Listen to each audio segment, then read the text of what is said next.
श्री स्वामी समर्थ। तुम्हा सर्वांचं माझ्या यूट्यूब चॅनलवरती अगदी मनापासून स्वागत करते। तुमच्या मनातील सर्व काही चांगल्या इच्छा स्वामी महाराज नक्की पूर्ण करो हीच स्वामींच्या चरणी प्रार्थना करते आणि आजच्या व्हिडिओला सुरुवात करते। तर आजचा व्हिडिओ खरंच खूप महत्त्वाचा आहे। आज आहे दर्श अमावस्या। अमावस्या हा दिवस लक्ष्मी प्राप्तीसाठी तसेच आपल्या पितरांचा काही दोष असेल आपल्याला त्यामुळे पितरांना तृप्त करण्यासाठी अमावस्या हा दिवस खूप प्रभावी मानला जातो। घरातील काही अडचणी असतील, घरामध्ये वाईट ऊर्जा असेल तर ती बाहेर काढण्यासाठी आजच्या दिवशी जर काही उपाय तोडगे केले तर ते नक्की सफल होत असतात।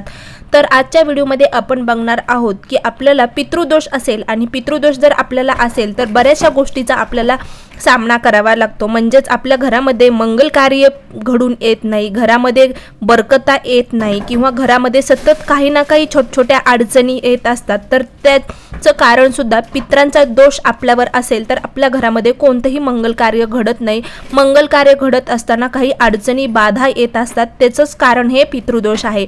तर आपल्या पितरांना तृप्त करण्यासाठी आज तुम्हाला संध्याकाळच्या वेळेमध्ये म्हणजे दिवे लावणीच्या वेळेसमध्ये आपल्या पितरांच्या नावाने एक दिवा लावायचा आहे। दिवा दक्षिण दिशेकडे तोंड करून लावायचा आहे। गव्हाच्या पिठाचा म्हणजे दिवा 4 मुखी असणारा चौमुखी दिवा कणकीचा तयार करायचा आहे। त्याच्यामध्ये मोहरीचं तेल टाकायचं आहे आणि तो दिवा दक्षिण दिशेकडे आपल्या घराच्या दक्षिण दिशेकडे प्रज्वलित करायचा आहे।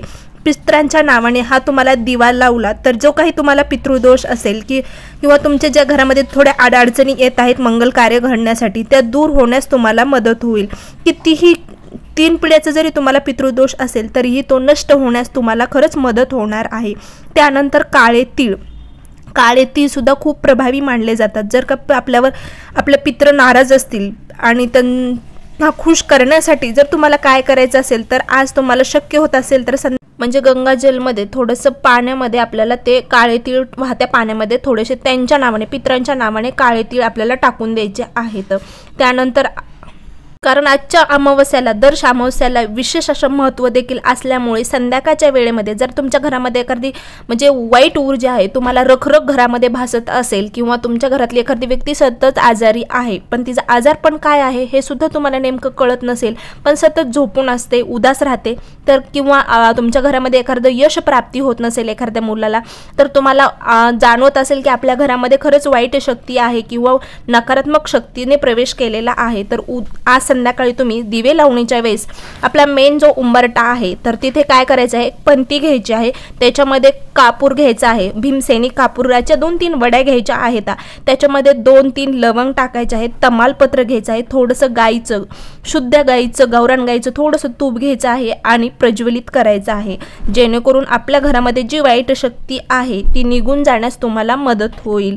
खूप प्रभावी असे हे उपाय आहेत, केल्याने सर्व अशक्यही गोष्टी शक्य होत असतात पण ते करावाच लागतात। नाहीतर काहीतरी सांगतायत आपण करावं की नाही, खरंच आपल्याला फरक पडेल का, असं बरेचसे प्रश्न आपल्या मनामध्ये असतात।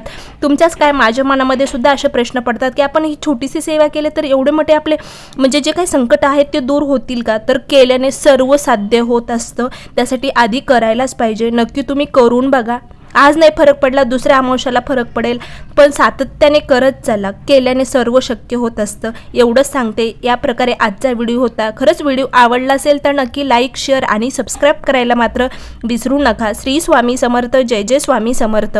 अवधूत चिंतन श्री गुरुदेव दत्त।